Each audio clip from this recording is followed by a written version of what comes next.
Hello and welcome to my B2B podcast. I'm your host, Troy Hooper, and I own and operate a farmers insurance agency here in Caldwell, Idaho.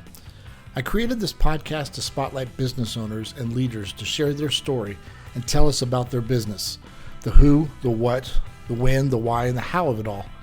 And if you're listening and are a business leader, my hope is that you will gain some great nuggets of knowledge from our guest that will help grow your business to the next level. And so with that, let's get into the interview. Hello, everyone, and welcome to B2B Growth. My name is Troy Hooper, and I am here today with Julie Crosby from the Cascade Chamber. And I'm going to get us started off by just saying, Julie, tell us about yourself. What don't we know about Julie, and anything you can share with us on that? Well, the military brought me out west in the early 80s. I'm originally from northeastern Ohio, avid Cleveland Browns fan. And when it's nowhere in Cleveland, is it? Yeah, I grew up 45 miles east of Cleveland. Oh, yeah. Okay. Okay. So military brought me out west. I did my military service in the Navy in the Pacific Fleet. And then when it was time to get out of the Navy, we came to Boise to raise the kids. My husband had grown up in Boise in the 70s. My husband and I retired up here about 6 years ago. So we came to the Treasure Valley in 96, and we used to play up here. This is where we came to play. We came to Warm Lake and North Shore for quite a few years before we realized Cascade had a lake. And then when we realized Cascade had a lake, it opened up a whole new world. Oh, yeah, I imagine it did. Yeah, so we love it up here. We love everything that this area has to offer. So you got up to Cascade, and then what did you end up doing? Well, we built our house. We had a builder build our house. So for that transition period, we lived in our camper trailer for 9 months. Oh. And that was the winter of Snowmageddon. And yes. it was delightful. I mean, I wouldn't have traded it for the world. And then we got familiarized with the community. In 2017, I ran for mayor.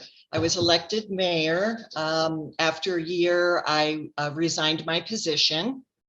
And then in May timeframe of 2019, the chamber approached me and asked me if I would help them.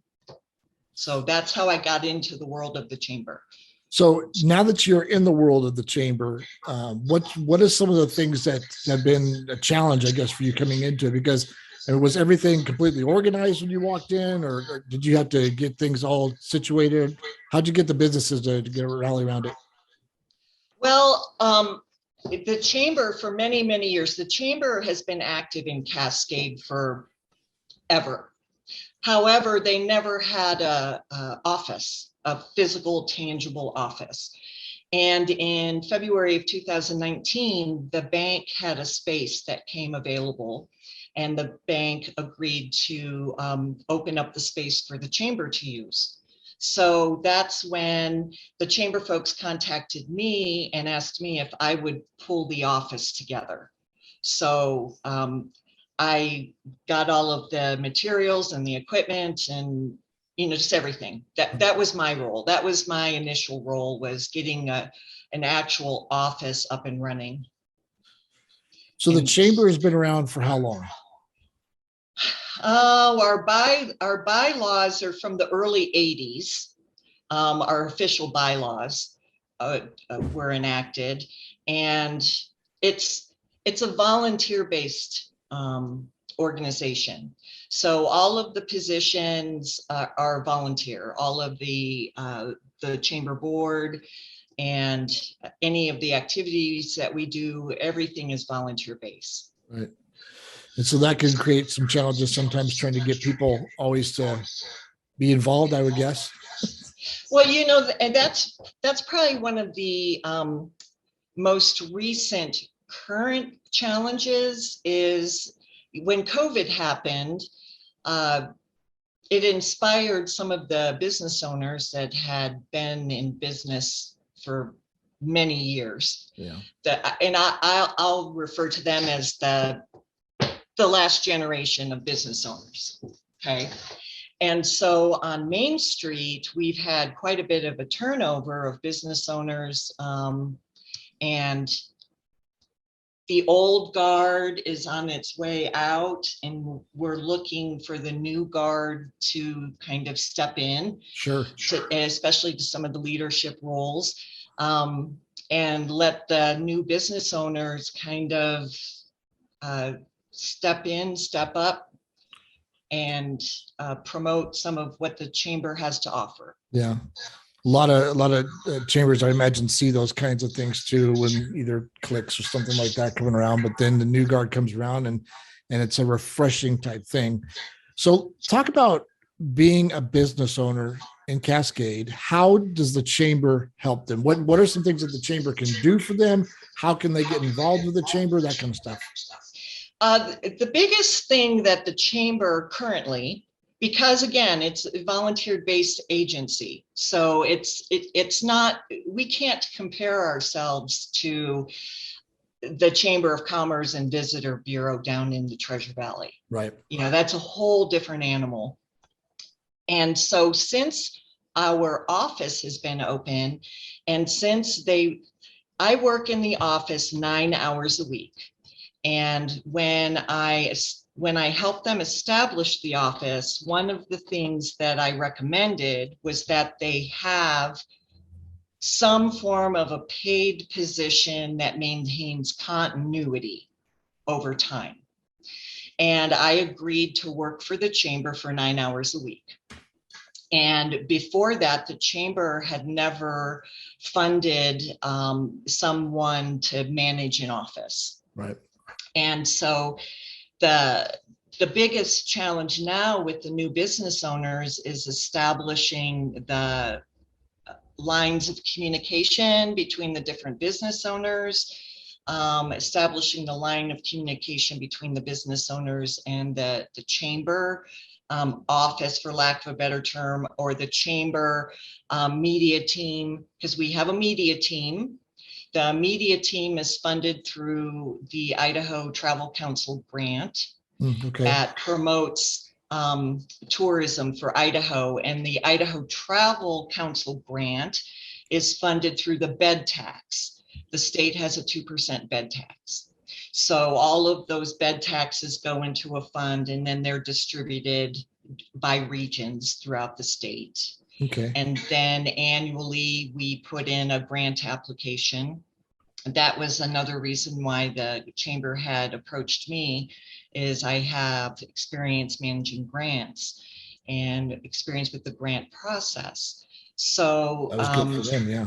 Yes, the lady that was managing the Travel Council grant, Bobby Patterson, as it turns out, she used to work at the state level for the Idaho State Commerce. Oh. And she was involved in the inception of the Travel Council grant that started in the early 80s. And so she managed that grant activity for the Cascade Chamber for all those years. I mean, that was just her thing. And then she decided to retire, and they needed someone else to pick up the ball and run with it. And so I agreed to do that. So that's the other facet of my role here. Okay. And it seems like, I mean, making the chamber there the central point for communication and getting people to know that they're the central point of communication helps out for businesses when they want to get information out about themselves too, correct? Correct. And, the business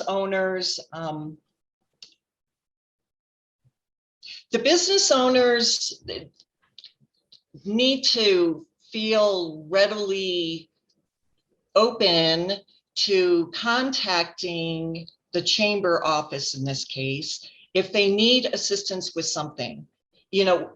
Like I say, in years past, there was never any kind of office. There wasn't any kind of a administrative structure for the chamber. Right. And now that that's in place, for the chamber to better serve the businesses need to get engaged to clearly identify their specific needs so that the chamber can come up with a plan to meet those needs. Yeah, absolutely. I'll give you an example. I had already told you that we've had a lot of new business owners over the last couple of years. Right. And one of the things that came out of that is, boy, it sure would have been nice to have a welcome packet, some sort of a basic information packet so right. that when we were here new in town, we'd have a clue. And so because of that feedback, we're in the process of putting together a welcome packet. So that's one example of how we strive to support the chamber membership. Yeah, and absolutely, when you have the business owners who are communicating with the chamber the things that they need, and the chamber then can turn around and do those kind of things for them, that's a great give and take there. Do members get any benefit from recruiting other members? That's not something that had been brought up before. So the initial answer is no, because that opportunity doesn't exist right now, but there's not anything that says it couldn't. Right. It would be a matter of somebody bringing that to the chamber and saying, hey, what if we incorporated some sort of a perk for bringing new members, in? So there is a side of what you're saying that the chamber is always looking to hear from new ideas and things that they can do. Yeah, definitely. Yes. Businesses. Do you think that it's probably a thing that businesses misunderstand how the chamber can be useful to them? It's possible. I've never had a business. My exposure to the world of Chamber of Commerce and travel and tourism has been my exposure here in Cascade. So I've learned quite a bit, and that for when a business owner comes from a different area, they may have a preconceived notion of what it's going to be like here. And unless they communicate that preconceived notion, we're not going to know. Yeah, absolutely. And so that's probably one of the things that I think would help a lot of the business owners is if they were able to find the time, as they're getting themselves established, to establish a rapport and realize, again, the chamber is a volunteer-based entity. Right. But that doesn't mean we can't do things, and it doesn't mean that we can't grow. But it's going to take more than just a couple of people to make that happen. Yeah. And it's best that they contact the chamber so that they know the ways that they can be involved with it. That's the most important thing that they need to hear. I think in this whole thing. You've got a Facebook page, yes? Yes. So the chamber, we have a Facebook page, we have Twitter, we have Instagram, we have some exposure on Pinterest. We have a YouTube channel. We have a website. I think that's about all of them, right? Yeah. I mean, that's all an email of the marketing formats. Say again? And you send out an email too.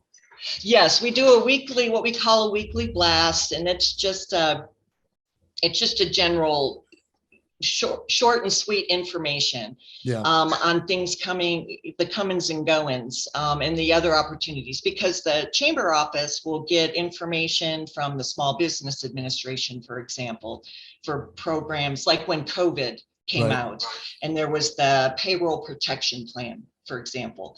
All of that source information comes to the chamber, and then we distributed it out to all of the distribution on the chamber membership. It's not